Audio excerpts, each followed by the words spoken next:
का लेख और एक पत्र अति लघु उत्तरीय प्रश्न। प्रश्न एक लेख और एक पत्र के लेखक हैं। उत्तर भगत सिंह। प्रश्न 2, भगत सिंह ने कैसी मृत्यु को सुंदर कहा है? उत्तर देश सेवा के बदले दी गई फांसी को। प्रश्न 3, भगत सिंह के अनुसार आत्महत्या क्या है? उत्तर कायरता। प्रश्न 4, भगत सिंह सरकार के किस राय पर खपा थे? उत्तर छात्र को राजनीति से दूर रखने की राय पर। प्रश्न 5, विद्यार्थी को राजनीति में क्यों भाग लेना चाहिए? उत्तर विद्यार्थी देश के भावी कर्णधार होते हैं। प्रश्न 6, भगत सिंह के आदर्श पुरुष कौन थे? उत्तर करतार सिंह सराबा। प्रश्न 7, सन 1926 में भगत सिंह ने किस दल का गठन किया? उत्तर नौजवान भारत सभा। एक लेख और एक पत्र वस्तुनिष्ठ प्रश्न। निम्नलिखित प्रश्नों के बहुवैकल्पिक उत्तरों में से सही उत्तर बताएं। प्रश्न 1, भगत सिंह का जन्म कब हुआ था? क 28 सितंबर 1907 ई, ख 10 सितंबर 1910 ई, ग 15 जून 1901 ई, घ 17 फरवरी 1908 ई। उत्तर क। प्रश्न 2, 1941 ई में भगत सिंह किस पार्टी की ओर आकर्षित हुए? क गदर पार्टी, ख नेशनल पार्टी, ग स्वतंत्र पार्टी, घ राष्ट्रवादी पार्टी। उत्तर क। प्रश्न 3, भगत सिंह सदैव किसका चित्र पॉकेट में रखते थे? क गुरु गोविंद सिंह, ख गुरु नानक, ग महात्मा बुद्ध, घ करतार सिंह सराया। उत्तर घ। प्रश्न 4, भगत सिंह किस उम्र से क्रांतिकारी गतिविधियों में सक्रिय हुए? क 12 वर्ष, ख 18 वर्ष, ग 10 वर्ष, घ 15 वर्ष। उत्तर क। प्रश्न 5, भगत सिंह कब चौरी चौरा कांड में शरीक हुए? क 1922 ई, ख 1925 ई, ग 1928 ई, घ 1930 ई। उत्तर क। प्रश्न 6, भगत सिंह ने नौजवान सभा की शाखाएं कहां-कहां स्थापित की? क पटना दिल्ली, ख कानपुर कलकत्ता, ग अजमेर गाजीपुर, घ विभिन्न शहरों में। उत्तर घ। रिक्त स्थानों की पूर्ति करें। प्रश्न 1, भगत सिंह को षड्यंत्र केस में फांसी की सजा हुई थी। उत्तर लाहौर। प्रश्न 2, भगत सिंह के पिता सरदार थे। उत्तर किशन सिंह। प्रश्न 3, भगत सिंह परिवार स्वाधीनता सेनानी थे। उत्तर संपूर्ण। प्रश्न 4, भगत सिंह का खटकड़ कलां पंजाब में है। उत्तर पैतृक गांव। प्रश्न 5, बाद में भगत सिंह ने कॉलेज लाहौर से F.A. किया। उत्तर नेशनल। प्रश्न 6, भगत सिंह का जन्म हुआ था। उत्तर 28 सितंबर 1907 ई। प्रश्न 7, भगत सिंह ने B.A. के बाद पढ़ाई छोड़ दी और दल में शामिल हो गए। उत्तर क्रांतिकारी। एक लेख और एक पत्र पाठ्य पुस्तक के प्रश्न एवं उनके उत्तर। प्रश्न 1, विद्यार्थियों को राजनीति में भाग क्यों लेना चाहिए? उत्तर विद्यार्थियों को राजनीति में भाग इसलिए लेना चाहिए क्योंकि उन्हें ही कल देश की बागडोर अपने हाथ में लेनी है। अगर वे आज से ही राजनीति में भाग नहीं लेंगे तो आने वाले समय में देश की भली भांति नहीं संभाल पाएंगे, जिससे देश का विकास न हो सकेगा। प्रश्न 2, भगत सिंह की विद्यार्थियों से क्या अपेक्षाएं हैं? उत्तर भगत सिंह की विद्यार्थियों से बहुत सी अपेक्षाएं हैं। वे चाहते हैं कि विद्यार्थी राजनीति तथा देश की परिस्थितियों का ज्ञान प्राप्त करें और उनके सुधार के उपाय सोचने की योग्यता पैदा करें। वे देश की सेवा में तन मन धन से जुट जाएं और अपने प्राण न्योछावर करने से भी पीछे न हटें। प्रश्न 3, भगत सिंह के अनुसार केवल कष्ट सहकर ही देश की सेवा की जा सकती है। उनके जीवन के आधार पर इसे प्रमाणित करें। उत्तर भगत सिंह एक ऐसे क्रांतिकारी के रूप में हमारे सामने आते हैं जिनमें देश की आजादी के साथ समाज की उन्नति की प्रबल इच्छा भी दिखती है। इसकी शुरुआत 12 वर्ष की उम्र में जालियांवाला बाग की मिट्टी लेकर संकल्प के साथ होती है। उसके बाद 1923 में गणेश शंकर विद्यार्थी के पत्र प्रताप से भगत सिंह ये जानते थे कि समाज में क्रांति लाने के लिए जनता में सबसे पहले राष्ट्रीयता का प्रसार करना होगा। उन्हें एक ऐसे विचारधारा से अवगत कराना होगा जिसकी बुनियाद संभाव समाजवाद पर टिकी हो, जहां शोषण की कोई बात न हो। इसलिए उन्होंने लिखा कि समाज में क्रांति विचारों की धार से होगी।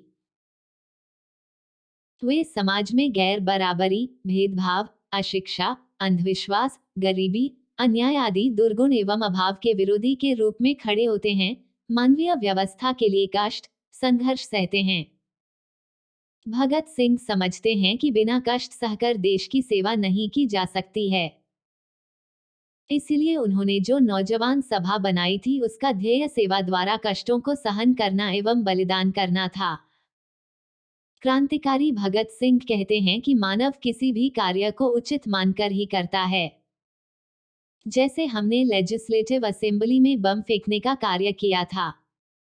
इस पर दिल्ली के सेशन जज ने असेंबली बम केस में भगत सिंह को आजीवन कारावास की सजा सुनाई थी। कष्ट के संदर्भ में रूसी साहित्य का हवाला देते हुए कहते हैं, विपत्तियां व्यक्ति को पूर्ण बनाने वाली होती है। हमारे साहित्य में दुख की स्थिति न के बराबर आती है, परंतु रूसी साहित्य के कष्टों और दुखमय स्थितियों के कारण ही हम उन्हें पसंद करते हैं। खेद की बात यह है कि कष्ट सहन की उस भावना को अपने भीतर अनुभव नहीं करते। हमारे जैसे व्यक्तियों को जो प्रत्येक दृष्टि से क्रांतिकारी होने का गर्व करते हैं, सदैव हर प्रकार से उन विपत्तियों, चिंताओं, दुखों और कष्टों को सहन करने के लिए तत्पर रहना चाहिए जिनको हम स्वयं आरंभ किए संघर्ष के द्वारा आमंत्रित करते हैं और जिनके कारण हम अपने आप को क्रांतिकारी कहते हैं। इसी आत्मविश्वास के बल पर भगत सिंह फांसी के फंदे पर झूल गए। वे जानते थे मेरे इन कष्टों, दुखों का जनता पर बेहद प्रभाव पड़ेगा और जनता आंदोलन कर बैठेगी। अतः भगत सिंह का कहना सत्य है कि कष्ट सहकर ही देश की सेवा की जा सकती है। प्रश्न 4। भगत सिंह ने कैसी मृत्यु को सुंदर कहा है? वे आत्महत्या को कायरता कहते हैं। इस संबंध में उनके विचारों को स्पष्ट करें। उत्तर। क्रांतिकारी सरदार भगत सिंह देश सेवा के बदले दी गई फांसी मृत्युदंड को सुंदर मृत्यु कहा है। भगत सिंह इस संदर्भ में कहते हैं कि जब देश के भाग्य का निर्णय हो रहा हो तो व्यक्तियों के भाग्य को पूर्णतया भुला देनी चाहिए। इसी दृढ़ इच्छा के साथ हमारी मुक्ति का प्रस्ताव सम्मिलित रूप में और विश्वव्यापी हो और उसके साथ ही जब यह आंदोलन अपनी चरम सीमा पर पहुंचे तो हमें फांसी दे दी जाए। यह मृत्यु भगत सिंह के लिए सुंदर होगी जिसमें हमारे देश का कल्याण होगा। शोषक यहाँ से चले जाएंगे और हम अपना कार्य स्वयं करेंगे। इसी के साथ व्यापक समाजवाद की कल्पना भी करते हैं जिसमें हमारी मृत्यु बेकार न जाए। अर्थात संघर्ष में मरना एक आदर्श मृत्यु है। भगत सिंह आत्महत्या को कायरता कहते हैं, क्योंकि कोई भी व्यक्ति जो आत्महत्या करेगा वह थोड़ा दुख, कष्ट सहने के चलते करेगा। वह अपना समस्त मूल्य एक ही क्षण में खो देगा। इस संदर्भ में उनका विचार है कि मेरे जैसे विश्वास और विचारों वाला व्यक्ति व्यर्थ में मरना कदापि सहन नहीं कर सकता। हम तो अपने जीवन का अधिक से अधिक मूल्य प्राप्त करना चाहते हैं। हम मानवता की अधिक से अधिक सेवा करना चाहते हैं। संघर्ष में मरना एक आदर्श मृत्यु है। प्रयत्नशील होना एवं श्रेष्ठ और उत्कृष्ट आदर्श के लिए जीवन दे देना कदापि आत्महत्या नहीं कही जा सकती। भगत सिंह आत्महत्या को कायरता इसलिए कहते हैं कि केवल कुछ दुखों से बचने के लिए अपने जीवन को समाप्त कर देते हैं। इस संदर्भ में वे एक विचार भी देते हैं कि विपत्तियां व्यक्ति को पूर्ण बनाने वाली होती है। प्रश्न 5। भगत सिंह रूसी साहित्य को इतना महत्वपूर्ण क्यों मानते हैं? वे एक क्रांतिकारी से क्या अपेक्षाएं रखते हैं? उत्तर। सरदार भगत सिंह रूसी साहित्य को महत्वपूर्ण इसलिए मानते हैं कि रूसी साहित्य के प्रत्येक स्थान पर जो वास्तविकता मिलती है वो हमारे साहित्य में कदापि दिखाई नहीं देती है। उनकी कहानियों में कष्टों और दुखमय स्थितियां हैं जिनके कारण दुख कष्ट सहने का प्रेरणा मिलती है।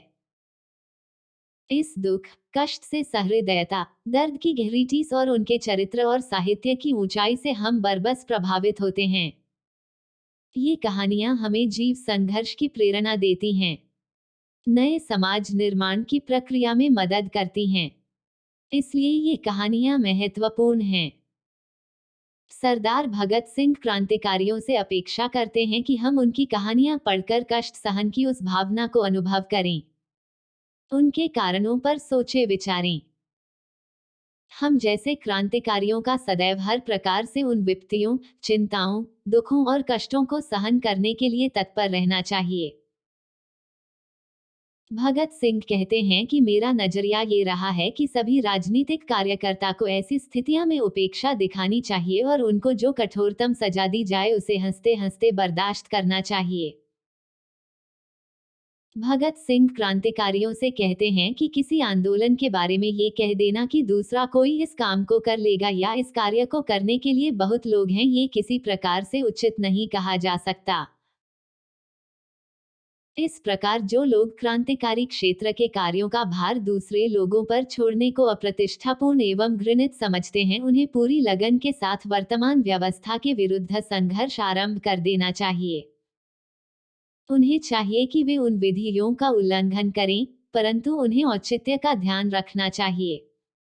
प्रश्न 6। उन्हें चाहिए कि वे उन विधियों का उल्लंघन करें, परंतु उन्हें औचित्य का ध्यान रखना चाहिए, क्योंकि अनावश्यक एवं अनुचित प्रयत्न कभी भी न्यायपूर्ण नहीं माना जा सकता। भगत सिंह के इस कथन का आशय बताएं। इससे उनके चिंतन का कौन सा पक्ष उभरता है? वर्णन करें। उत्तर। सरदार भगत सिंह क्रांतिकारियों से कहते हैं कि क्रांतिकारी शासक यदि शोषक हो, कानून व्यवस्था यदि गरीब विरोधी, मानवता विरोधी हो तो उन्हें चाहिए कि वे उसका पुरजोर विरोध करें, परंतु इस बात का भी ख्याल करें कि आम जनता पर इसका कोई असर न हो। वो संघर्ष आवश्यक हो, अनुचित नहीं। संघर्ष आवश्यकता के लिए हो तो उसे न्यायपूर्ण माना जाता है, परंतु सिर्फ बदले की भावना हो तो अन्यायपूर्ण। इस संदर्भ में रूस की जारशाही का हवाला देते हुए कहते हैं कि रूस में बंदियों को बंदी गृहों में विपत्तियां सहन करना ही जारशाही का तख्ता उल्टने के पश्चात उनके द्वारा जेलों के प्रबंध में क्रांति लाए जाने का सबसे बड़ा कारण था। विरोध करो, परंतु तरीका उचित होना चाहिए, न्यायपूर्ण होना चाहिए। इस दृष्टि से देखा जाए तो भगत सिंह का चिंतन मानवतावादी है, जिसमें समस्त मानव जाति का कल्याण निहित है। यदि मानवता पर तनिक भी प्रहार हो, उन्हें पूरी लगन के साथ वर्तमान व्यवस्था के विरुद्ध संघर्ष आरंभ कर देना चाहिए। प्रश्न 7। निम्नलिखित कथनों का अभिप्राय स्पष्ट करें। कब मैं आपको बताना चाहता हूं कि विपत्तियां व्यक्ति को पूर्ण बनाने वाली होती हैं। ख हम तो केवल अपने समय की आवश्यकता की उपम है। ग मनुष्य को अपने विश्वासों पर दृढ़तापूर्वक अडिग रहने का प्रयत्न करना चाहिए। उत्तर।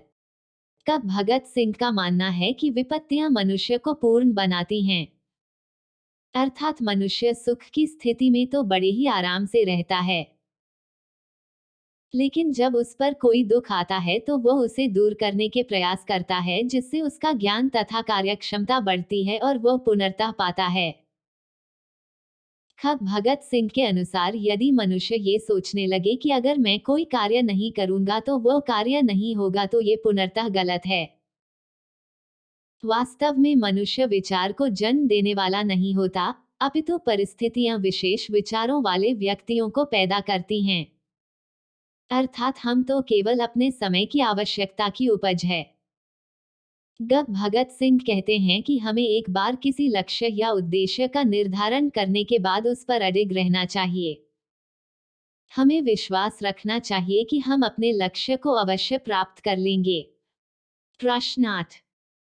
जब देश के भाग्य का निर्णय हो रहा हो तो व्यक्तियों के भाग्य को पूर्णतया भुला देना चाहिए।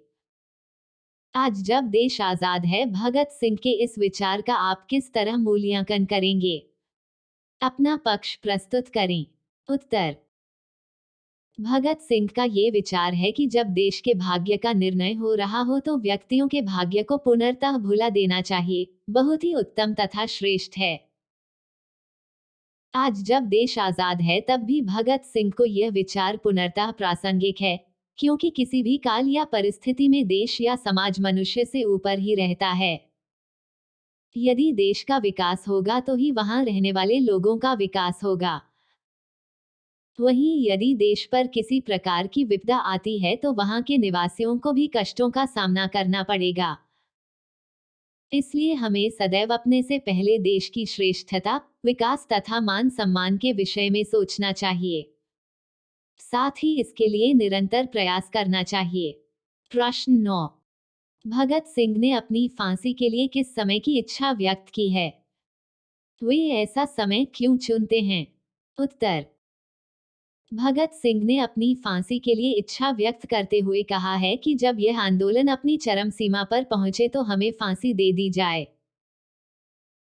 वे ऐसा समय इसलिए चुनते हैं क्योंकि वे नहीं चाहते कि यदि कोई सम्मानपूर्ण या उचित समझौता होना हो तो उन जैसे व्यक्तियों का मामला उसमें कोई रुकावट उत्पन्न करे। प्रश्न 10। भगत सिंह के इस पत्र से उनकी गहन वैचारिकता, यथार्थवादी दृष्टि का परिचय मिलता है। पत्र के आधार पर इसकी पुष्टि करें। उत्तर: महान क्रांतिकारी भगत सिंह ने इस पत्र में 3-4 सवालों पर विचार किया है, जिनमें आत्महत्या, जेल जाना, कष्ट सहना, मृत्युदंड और रूसी साहित्य है। भगत सिंह का आत्महत्या के संबंध में विचार है कि केवल कुछ दुखों से बचने के लिए अपने जीवन को समाप्त कर लेना मनुष्य की कायरता है। ये कायर व्यक्ति का काम है। एक क्षण में समस्त पुराने अर्जित मूल्य खो देना मूर्खता है, अतः व्यक्ति को संघर्ष करना चाहिए। दूसरा, जेल जाना भगत सिंह व्यर्थ नहीं मानते, क्योंकि रूस की जारशाही का तख्ता पलट बंदियों का बंदीगृह में कष्ट सहने का कारण बना। अतः यदि आंदोलन को तीव्र करना है तो कष्ट सहन से नहीं डरना चाहिए। देश सेवा के क्रम में क्रांतिकारी को ढेरों कष्ट सहने पड़ते हैं, जेल जाना, उपवास करना इत्यादि अनेकों दंड। अतः भगत सिंह कहते हैं कि हमें कष्ट सहने से नहीं डरना चाहिए, क्योंकि विपत्तियां ही व्यक्ति को पूर्ण बनाती हैं। मृत्युदंड के बारे में भगत सिंह के विचार हैं कि वैसी मृत्यु सुंदर होगी जो देश सेवा के संघर्ष के लिए हो। संघर्ष में मरना एक आदर्श मृत्यु है। श्रेष्ठ एवं उत्कृष्ट आदर्श के लिए दी गई फांसी एक आदर्श, सुंदर मृत्यु है। अतः क्रांतिकारी को हंसते हंसते फांसी का फंदा डाल लेना चाहिए। रूसी साहित्य में वर्णित कष्ट, दुख, सहन शक्ति पर फिदा है भगत सिंह।